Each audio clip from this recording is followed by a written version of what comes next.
Hey team, welcome back. Glad you're here. Glad you're getting some work in today. We are going to talk about a drill that I've been doing more of lately. At some point, just standing and delivering isn't going to be sufficient to test your skill, to put pressure on, induce tension, and then, like I always say, in your practice sessions, as you get better and better, you want to induce tension. You want to induce that stress as much as possible, doing things that you're not comfortable with, so that you can work it out in practice and you don't have to find out that tension is going to hurt you maybe in a match or in a class or, God forbid, in real life, right? So this drill specifically is just a step draw and also a step reload. It's not a space where I have a ton of room where I can run around, but if I was doing in a bigger space, I'd probably introduce multiple steps. The benefit of doing one step, and the reason I like to do it this way, is because it forces you to, in one step, get the work done. One, large step, whatever you can do. If you have more space, maybe you can try a two-step or a three-step draw or two-step, three-step reload. The more time you give yourself, obviously the simpler it is, but it does induce more motion, more movement of the shoulders and the elbows as you're trying to reload, as you're trying to draw, which will in turn induce tension because you're trying to stabilize the gun, stabilize the magazine, all that stuff. So practice this multiple different ways. For today, due to the space that I have and due to the fact that I'm trying to get this done as quickly as possible, I'm going to be doing one step draw. I could do multiple steps. If I am drawing from the very corner, I could draw and do maybe 2 or 3 steps one way and then 2 or 3 steps the other way, but I'm going to be trying to do a draw in one step slide to something, a transition, and then I'm going to go back the other way with a step slide to the middle target and to an outside target. At the very beginning, I'll probably just do the center shots and see how those work out. Eventually, I'll probably want to go with a transition, a reload, and another transition.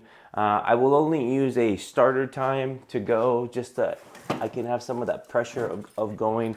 I have been noticing some of you guys sending me videos or tagging me in videos that aren't always practicing with a timer. The times that I don't practice with a timer where I'm trying to get something deliberate done is probably less than 5% of the time. Like very, very little amount of time without a timer.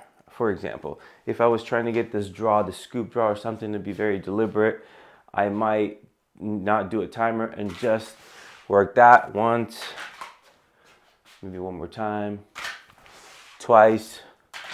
That's about it. Unless it's completely falling apart, I probably would go right to the timer because the timer will induce some kind of tension, some kind of pressure, because I have to go as quickly as possible from the timer. Now, you might say, no, I mean, that doesn't really stress me out. I'm used to hearing the timer. It doesn't really induce any other whatever. Truth is, every time you hear that timer, even in a class environment where you have a live fire class or you're doing a match or something like that, how do you actually feel then, right? And you want to treat it the same way here. It really means you have to go now. If you hear the beep and you go, yeah, no problem, I'm going to keep calm and relaxed and I'm only going to move when I'm ready to move, you're not really using the timer to induce that stress and pressure, and you're not using it the same way you're going to be using it when you're in a class or in a match.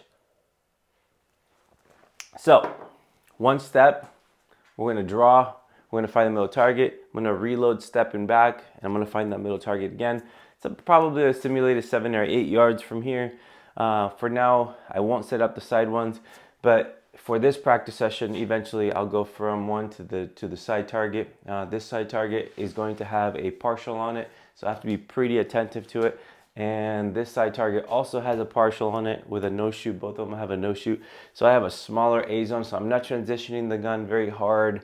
I've been talking about this lately with the transitions, trying not to drive the gun really hard. Rather, I'm going to snap my eyes to a spot and let the gun arrive. All right, so let's start doing, I'm going to do just the beginning timer.